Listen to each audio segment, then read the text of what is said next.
Hello, everyone, and thank you for joining us for this virtual health and wellness forum. My name is Taylor Mead Patterson, and I am the Senior Director of Health Programs for Special Olympics New York. Just a quick overview of our virtual health and wellness forums. These are free forums that are offered to the intellectual disability community, as well as those that support people with intellectual disabilities. So these are not only open to Special Olympics athletes and their families, but to anyone who can find use in the resources that we are able to share. And I think tonight is going to be a really great example of a resource that can be helpful for many different people of all ages. And I'm excited to be able to introduce. So looking at tonight, we will get the chance to learn about Abilibee, which is a new app that is free to users and transforms the complex journey from early intervention to adult services. So whether you are a parent seeking options or a self-advocate looking for information on life transitions, you're able to use this innovative platform, which provides critical resources and answers to questions you might not even know that you had. Empowered with practical tools and information, Abilibee helps you navigate, advocate, and stay organized on this journey. So Marcy Handler is the Director of Strategic Initiatives for Abilities First, a Hudson Valley service provider of educational, residential, vocational, and community-based services, and the project lead for Abilibee. Educated at Cornell University and Marist University, where she earned her Master's of Business Administration, Ms. Handler brings a wealth of knowledge and professional experience in strategic and community planning, organizational development, program design, and marketing to make Abilibee buzz. So without further ado, I'm going to pass things off to Marcy. Thank you so much, Taylor. That is quite a lovely introduction. And I'm just going to start by saying I hope there's some self-advocates out here in our audience, because we have some really exciting stuff for you. I understand that most of you were really interested in the 21 to 26-year-old age range, and we've prepared something special just for you. So what we're going to do is I'm going to run a little video that gives you a sort of a overview of the project and how we got into it and what we worked on. And we're going to take a tour of Abilibee, especially looking at the 21 to 26-year-old age range. And then afterwards, I can also pull up the app right on the screen and we can talk about other areas that you might be interested in seeing. If I don't want to leave anyone out. So let's get to it. I'm going to just share my screen for a minute.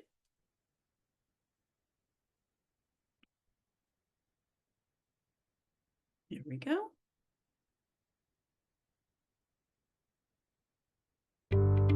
I'm so excited to share Abilibee with you and give you a tour. But first, let me tell you a little bit about Abilities First to give you some context to the project. Abilities First was started over 60 years ago by a handful of parents who wanted more for their children with disabilities. Seeing the educational landscape was rather bleak, they started a small school with a clinic for therapy services. Like many grassroots organizations, the passion for the work is baked into the organization's DNA. We've grown organically and are now a $57 million agency.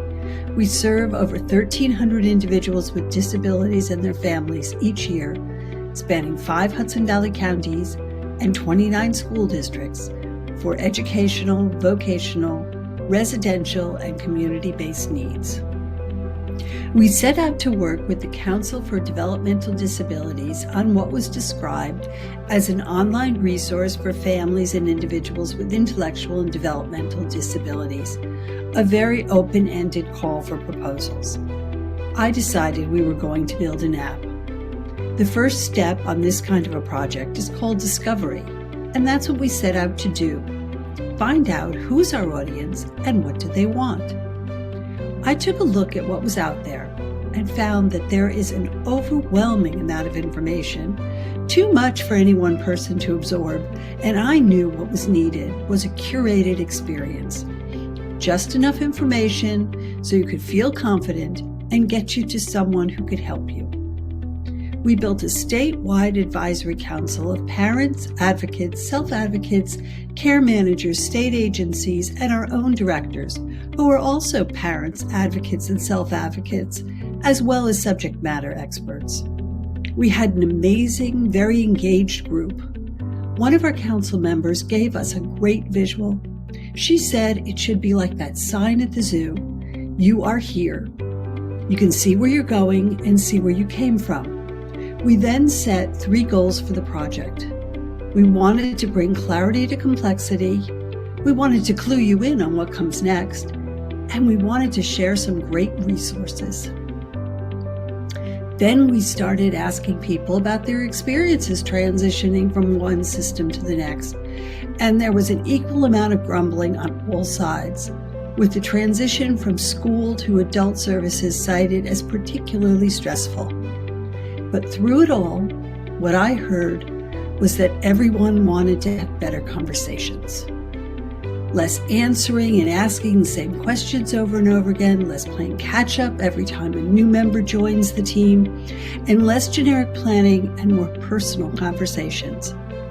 So we looked at the actual system transitions. And you know what? There are years between system changes. We have time to have better conversations. And this is an app. We want you to use it more than once every few years. Then we looked at the actual transition elements and found through every transition, the process was pretty much the same. There was an inquiry or referral followed by an evaluation, then eligibility for service is determined, followed by a written plan of action. This process is repeated over and over again and should be a source of strength to knowing what comes next. Hopefully that gives you some insight into our product development. Before I give you a tour, I want to leave you with 2 quick stories from our focus groups. We had a mom who told us about her son, who went to preschool with very few words, and wasn't really understandable to anyone but her. He's now in kindergarten and speaks in full sentences. She said, "Our world is trying to survive today. We don't see the larger picture." I thought we should do something with that. Another mom told us about her frustration in IEP meetings. She said she has a seat at the table, but they look at her with, "Mom, is there anything else we haven't already discussed?" And she said she didn't know what she should be asking.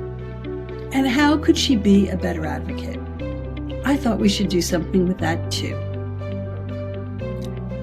Meet Abilibee. Let's get Abilibee today. We give you a quick overview of our features. Let's begin registration. Pretty simple stuff. We don't ask for a lot of information. What is your role? Are you a self-advocate, an advocate, or an agency member? Like a care manager. Enter the information for the person you are here for. And you can have more than one. Confirm and congrats, you're in. When you log in, Abilibee takes you to your homepage with a new motivational quote every time you log in. We're going to take a look at the young adult age group. The overview button gives you a summary for what's on tap for this age group. The 20s are all about building skills and independence. If you scroll down to the bottom of the page, there are some resources that relate to the copy. Here we have a self-advocate friendly booklet from the Council for Developmental Disabilities called Building Independence. And you might notice in bold, we don't miss a beat to remind you to start your planning for services early.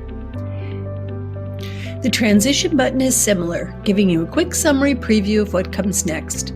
Back at the home page, you can look forward to what comes next or backward to see the previous age groups. There are 10 age groups in all, from 0 to 3, which is early childhood, or 35 plus, which is mature adulthood, when we talk about things like healthy aging for individuals and caregivers. At the bottom of the screen, there are buttons which take you to the main features in the app. For step-by-step transition navigation, you need the guide. Here we see there are 27 steps, starting with adult health care. This step talks about taking good care of yourself as you become an adult and learning to manage your health care. There are several planning tools to help you get started.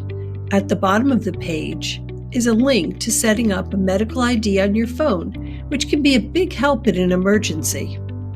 We can check off this step and see the counter reflect the progress.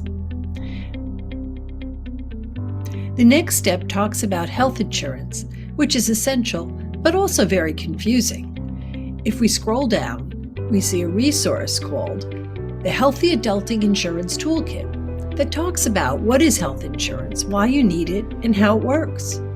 There's also a resource, the Medicaid Toolkit for Self-Advocates Transition to Adulthood. Then we have steps that talk about how to access adult programs and the kind of supports and services available. Sometimes families are interested in more flexibility from their OPWDD services, which is part of the step called What is Self-Direction? We give you a short introduction to self-direction, like a map from in the driver's seat, and a very good video from a self-advocate, a glance at self-direction from the Westchester Institute of Human Development's Transition Conference, and we refer you to In the Driver's Seat for more in-depth information. This is our approach. Give you just enough information to tell you what you need to know and refer you to a place where you could get more thorough information on topics that are very specialized. For many of us, being independent means being more social. Again, we have some self-advocate friendly booklets from the CDD on how to build healthy relationships. We asked care managers what they wanted to see in the app, and they said sex. So we linked to Project Shine. Project Shine is a new resource from Planned Parenthood of New York City and a group of provider organizations for anyone curious about bodies, relationships, and sexuality, with a game that has stories from self-advocates. There's a terrific section on dating you won't want to miss. We also include 2 video series for self-advocates, and we know that people with disabilities experience more violence than people without disabilities, so we included important resources about sexual abuse prevention. We have information about employment and day programs, and really boring things, like what kind of ID do you need, and registering to vote. Housing is something we may want to start thinking about in our 20s. This is such a huge topic. We give you a summary, like the difference between certified and non-certified housing, and link you to the New York Alliance's very thorough housing resource guide that was updated last year. We give you a glimpse into the process and some resources who can help you, like the New York Housing Resource Center. They are launching a brand new redesigned website. It's full of videos and great information that I know you'll love. The tab with the clipboard is our planning tools. These are checklists that mirror life plan questions, and we hope can give you a start to some important conversations. We hope you can use these tools to organize your thoughts so that you can make an action plan that works for you. Start with rethinking your future or rethinking your interests, what you might want to do, where you might want to live, and what kind of support you might need. We say rethinking because plans change, and you may want different things than you did just a few years ago. The checklist for employment can help you think about what you're good at and what kind of job might interest you. Exploring a housing change is a deeper dive into not just where you want to live, but with whom and how you can make that happen. You can take these answers to your network of support or people you trust to help you create the kind of life that is just right for you. No one has access to or can receive your information through the app. If you're ever lost, the bee in the upper left-hand corner takes you right back to your homepage. You are here. The library resources come from reliable sources like state agency and advocacy groups. As you've seen, we have videos, documents, booklets, charts, and even a game from Google on internet safety. You can favorite the things for later. Your favorites can be found in the upper right-hand corner next to the notifications. Things like, here's a new resource that might interest you, The context is your own phone book. We give you some useful numbers to get you started so you don't arrive at a completely blank page, but this is a place where you can create your own. Add teachers and doctors and therapists and anyone related to care. Let me show you. We entered a new contact and determined what this person's role is. This is my husband, Peter, who actually was an EI provider. And let's say Peter gives me a great strategy to try. I can either scurry around looking for a pen and place to write it down that I will remember, or open Make a Note. The note will stay connected to the contact and is sortable.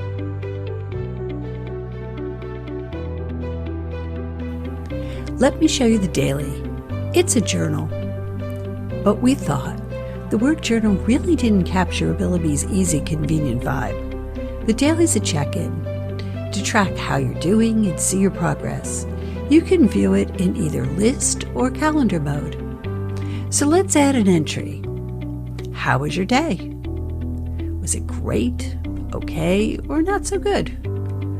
A place to write a note about it.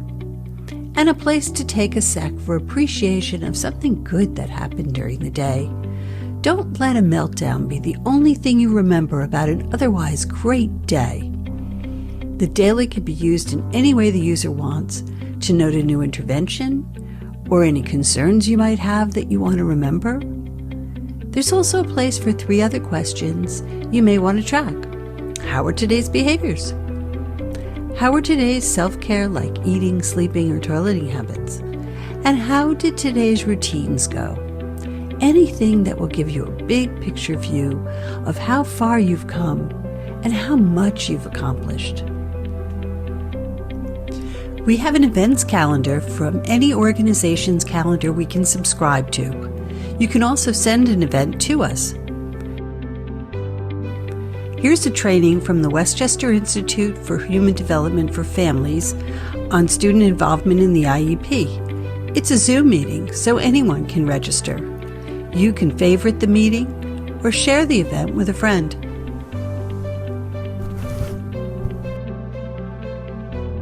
And our final stop is the glossary, completely essential to figure out the maze of acronyms we live in.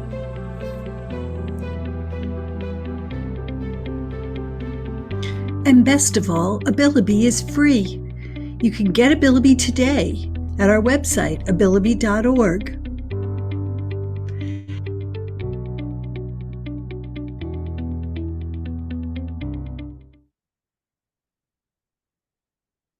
Hi. So that's a quick view and a little tour of our app. So I hope you all are excited about it.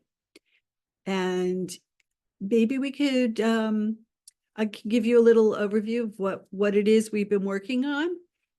We have been working on the language. We have about 8 different languages that you can choose from. And we've just moved where the language is going to be. So it'll be right up front in the onboarding, easy to find. And it's already on our marketing site. So I think we're pretty good there. We have about 500 users. We just launched this a few months ago in the fall. And it's not in the App Store yet. You can get it from our website, abilibee.org. And we're working on that piece so that we can get it into the App Store and the Google Store. And that'll be coming in the next couple of months. And we're also working on a directory, which will give you information of what kind of things you can find right in your own backyard. What's in your area. We're specialized in looking specifically for a lot of recreation activities because that's something that everybody is desperate to find. And it's been an exciting process, and we are just so grateful to the community for being so welcoming and accepting and exciting. And we really hope that we've just added a bunch of new resources. So this is something that we're just getting started. So it'll grow with new information. And we have wonderful resources, especially coming from Special Olympics from your website that we're going to link to, that we've been looking at trying to pick and choose. So hard to do that. But it's been a fun time. So if anybody has any questions. Marcy, would you mind sharing your screen on the website and Sure. clicking maybe a pathway for some of our younger folks too? I think the video was such a great overview Yeah, of that 21 to 26 age range. But taking it piece by piece on maybe that like elementary school level. if that's a good age group for you guys, that's fine. I mean, the one that mostly everybody wants to see is 15 to 18. That's the big transition age. But we can certainly go younger if you like. Let me share If screen and I'll show yeah, you. if that's your most popular, then that It would be is. great. Let me find this. Okay. Now, this is abilibee.org. So this gives you a look. We have a little video. Up here is our language component. And this just tells you a little bit about the app. And to get Abilibee, you just click. And you can always come back to this. Once you have an account logged in, you can just come back. It's a progressive web app, so it looks the same, a little wider maybe on your desktop, your laptop, your tablet, on any device you have. So this is actually, let me do this. So you can see I have two kids. So this is for Kate, and this is the most popular transition that everybody gets the most upset about. This is the transition from school age to adulthood. So again, we have our overview, this button comes out, and we look, and here's planning for life after high school. And everything opens in a new tab. You can see this is one of the CDD's booklets. So, and let's go to the guide so you can see what's inside this one. This is another pretty meaty, there we go. And it should be coming any day now.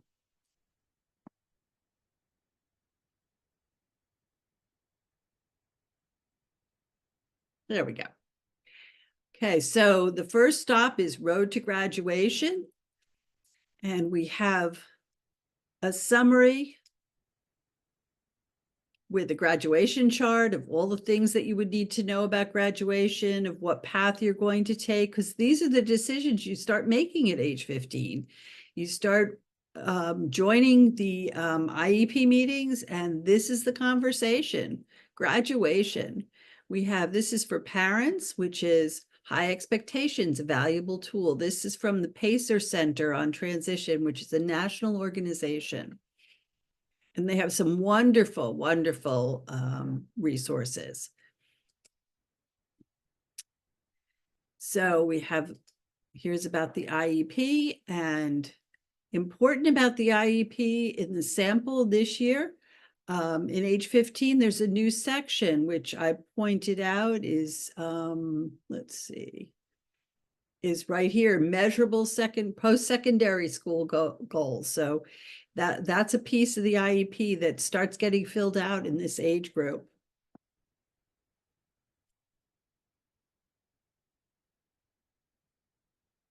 And this is early planning is important. We never miss a beat to tell you that, because we see kids all the time that are 18, aging out of school and looking for, what do I do now?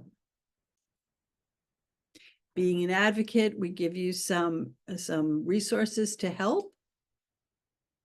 And then this is the process of OPWDD, which I have to say, it changes all the time. So we have to be on our toes in making sure you have the right information. They have some front door videos. We have getting help with the application, what the waiver is all about. And again, self-direction is also part of this decision making, which we saw. So we repeat throughout the app different tiles, just so the different tabs and the steps, so that if you were in one age group, then it applies to you. And it applies to you in the next age group, you might see it twice, so you don't miss anything. We don't want anyone to feel like they're missing anything. And there's transitioning to employment and what that's about, because some kids are looking for employment. Some kids are looking for a day program. Some kids are looking for college. And we heard from parents that there were so few resources about college that we really tried to help. And Think College is one of the best resources for all things college for this age group, if that's a direction you want to go in. And New York State has the most 2 and 4 year college opportunities. Some are certificate programs, some are actual accredited programs, and Think College has it all. Adult decision making. This is really crucial, because when you turn 18, you are an adult, and that means totally different things. And as far as your healthcare goes, as far as everything you do. So we want kids to really start thinking about what their path is going to be, whether it's guardianship or supported decision making. And we have lots of resources about that. Here's 5 myths about guardianship from the ARC, which is a guide for self-advocates. And it talks about just what everybody thinks that might not be true.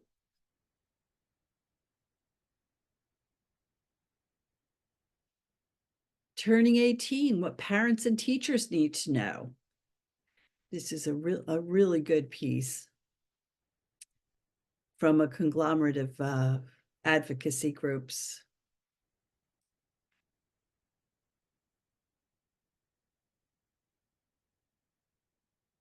And there's a really wonderful, this is a lovely group of, here's an easy read book about supported decision making.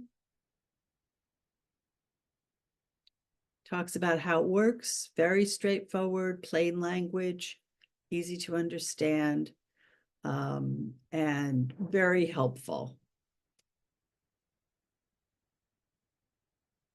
Okay, and this, let's see, this is what I was actually looking for. And this is a series of videos made, here, let's see, there they come, about self-advocates who are all talking about different aspects of supported decision-making. And they're all like 1 or 2 minutes, very quick, easy to digest in a short period of time, so you don't have to invest a lot of time. You can come right back to them. Just favorite them for later.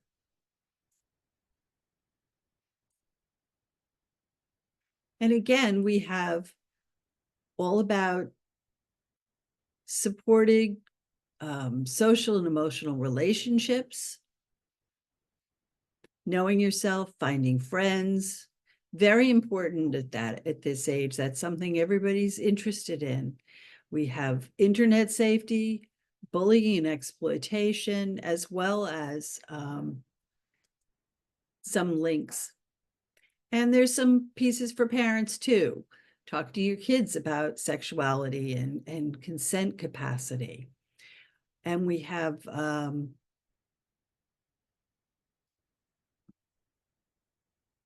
lots of great information. Of course, there's the basic ID. And then if you just need some help, There's the Help Hub for Families, which are for children from 0 to 22 with multiple needs that have, they also provide a tremendous amount of healthcare information from the Department of Health as well. And this resource is AI guided search, so it makes it a little bit easier. It was just a new website that they've just completely redone. And this is a new program, the Independent Intellectual Developmental Disabilities Ombuds Program, which is sort of a mouthful, but it is an 800 number which they can help give you guidance. And there's a caregivers portal from New York State that caregivers can get support if they need help. And Parent to Parent of New York State, I can't really say enough good things about that agency. They will they can match you with another parent, and you always have someone to talk to, which is just so helpful. So that is the age group for 15 to 18.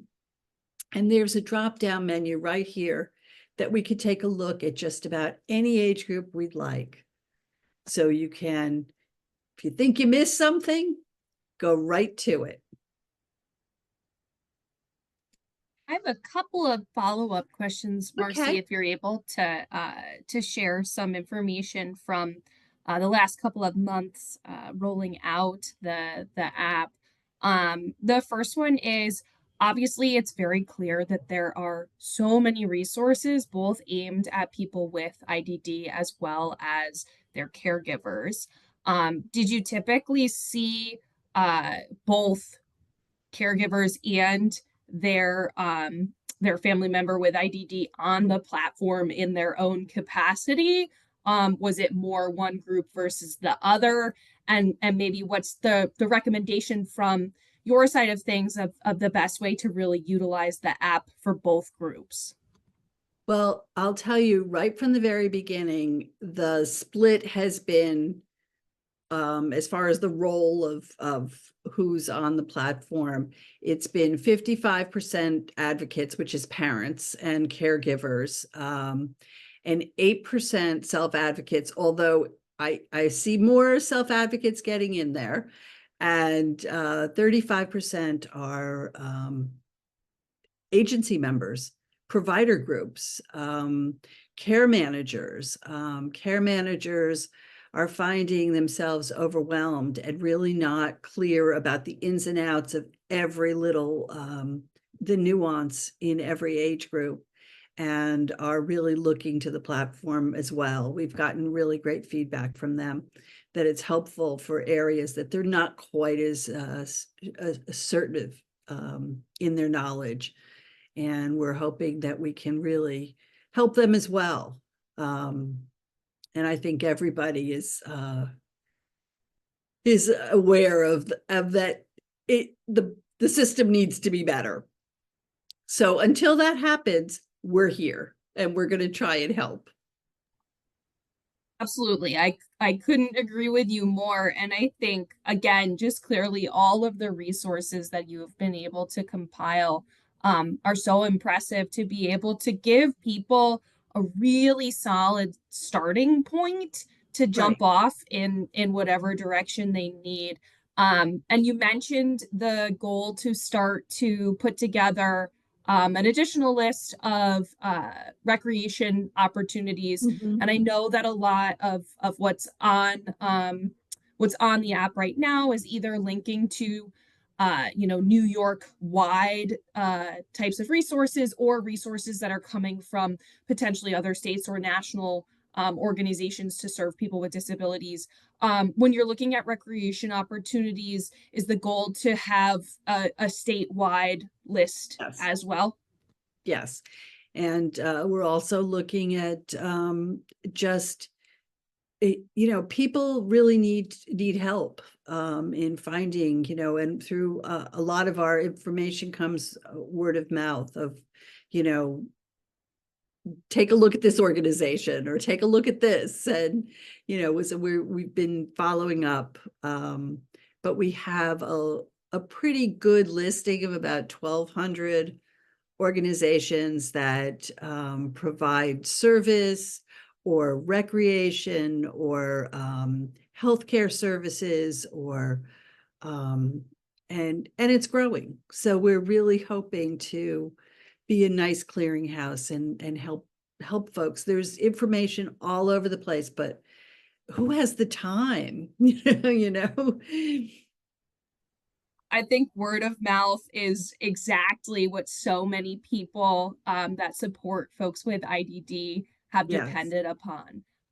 So Well, I got more when my kids were growing up. I got more information in the parking lot of the school parking lot at the drop off than anything else. So I am a firm believer in the parent network.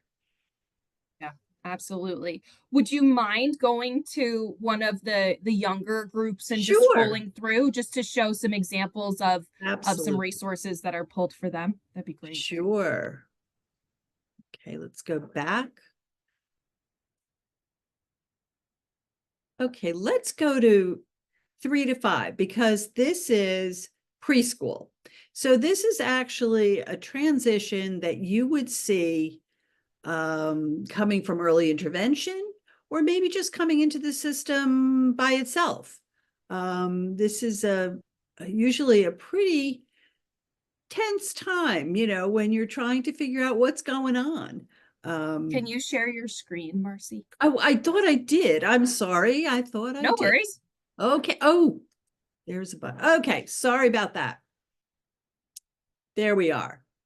Okay.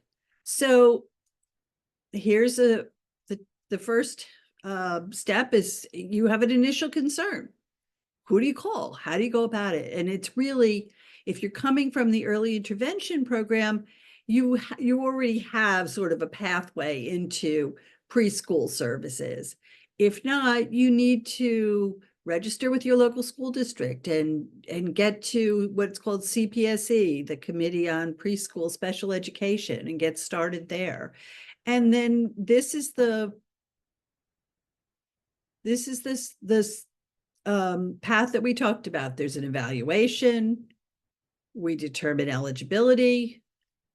They put it together a written plan and we're off and rolling. So here we have a comparison of what an IFSP, which is the early intervention plan, is called. It's an individual family service plan.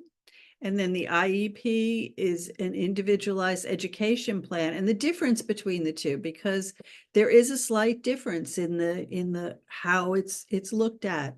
The IFSP is about a child that and how a family can support that child. Where now we're looking at how to get that child ready for school, and it's really pushing towards that school environment.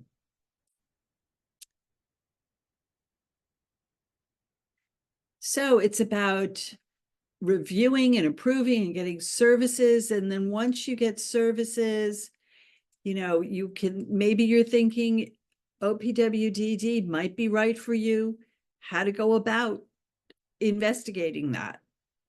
And then at the end of the year, there's always an annual review, at which time, if your child is 4, we're going to start talking about kindergarten. And at this meeting, what parents really wanted were sample questions to ask at an IEP meeting. So here's a list. What does my child's day look like?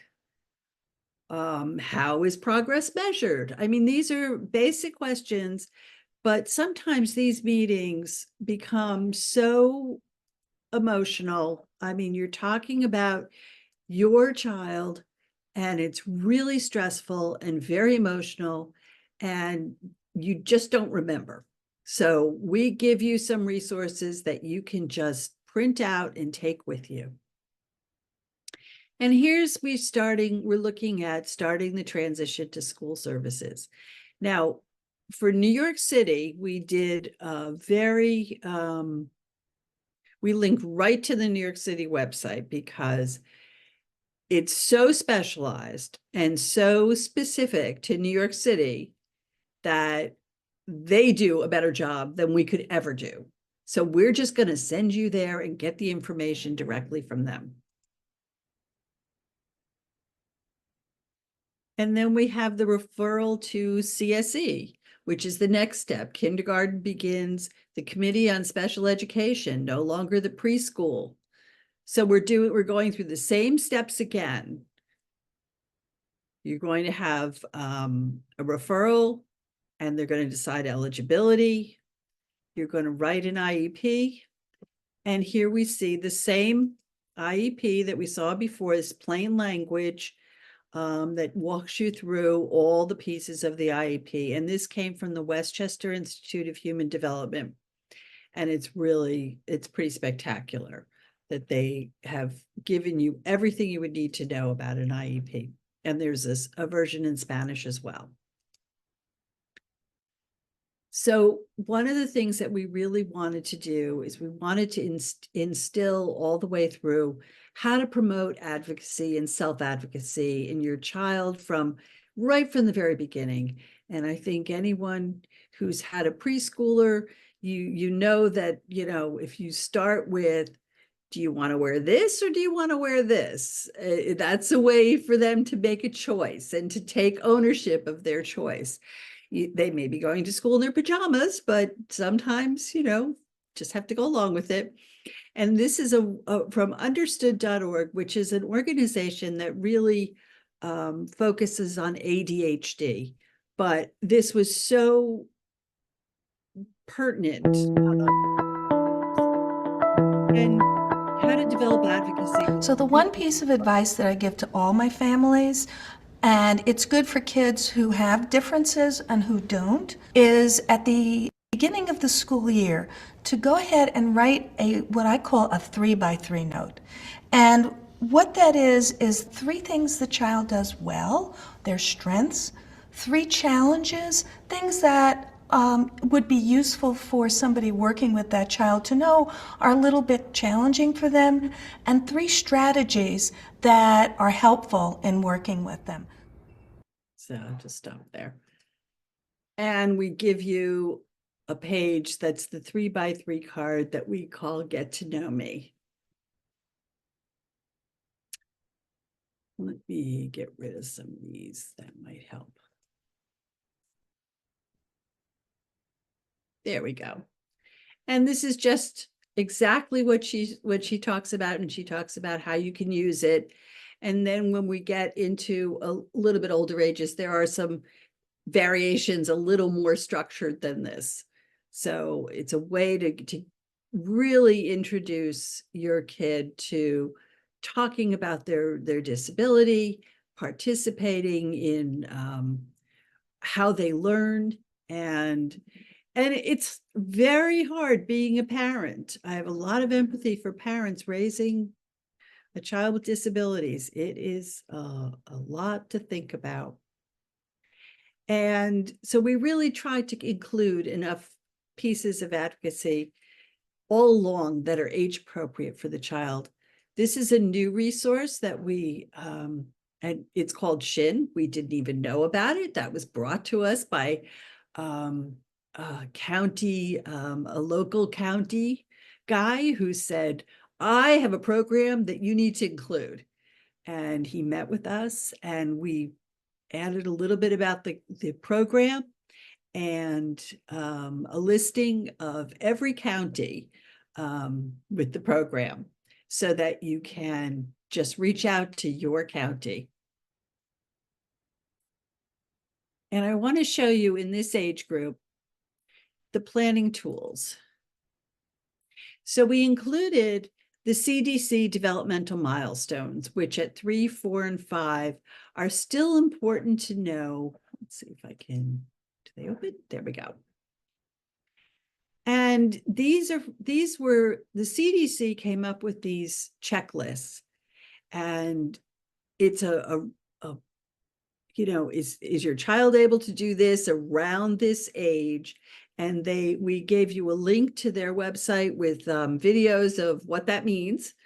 And their intention is that if you have concerns about any of these things that you see that you think, your child maybe isn't doing and should be, or, is a little bit off, then you take that checklist and you go to your pediatrician appointment and you have a conversation. And we're really hoping that that's how people use our planning tools, is that you get your thoughts together and get to someone who can help you. And then this is a parent prep for the IEP meeting. So when you have your meeting coming up and you're nervous about it, here's a way to gather all of your thoughts together.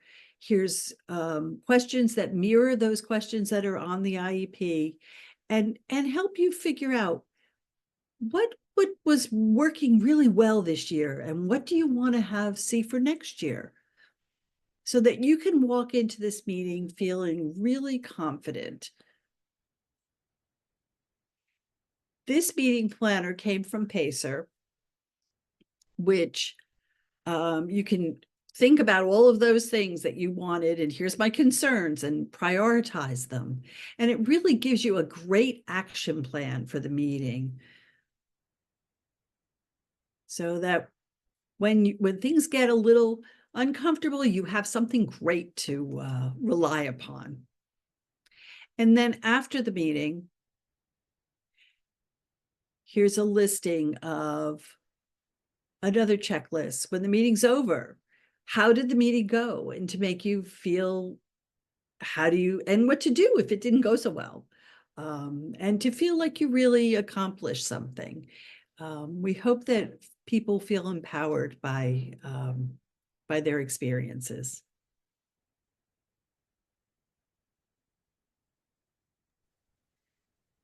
Fantastic. Well, I think that is such a great overview of just how phenomenal this resource is.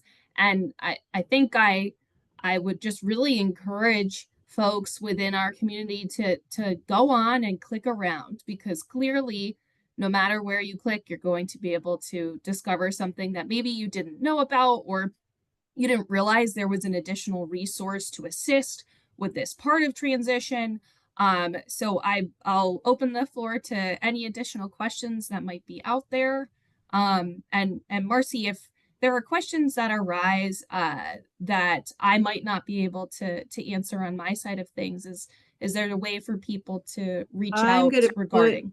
Yes, I'm going to put our email in the chat. We're at busybee@abilibee.org. Love it.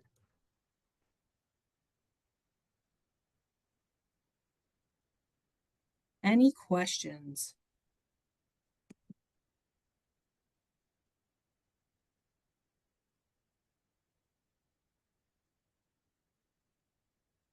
Perfect. Well, Marcy, thank you so much for taking the time to be able to go through Abilibee with the Special Olympics New York community, and set us on a path of being able to discover things and resources that you have been able to collect and compile in a way that is easy for people to understand.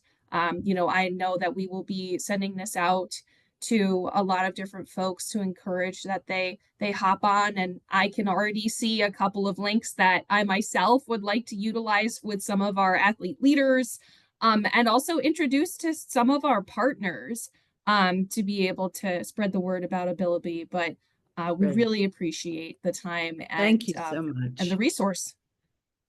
Thank you.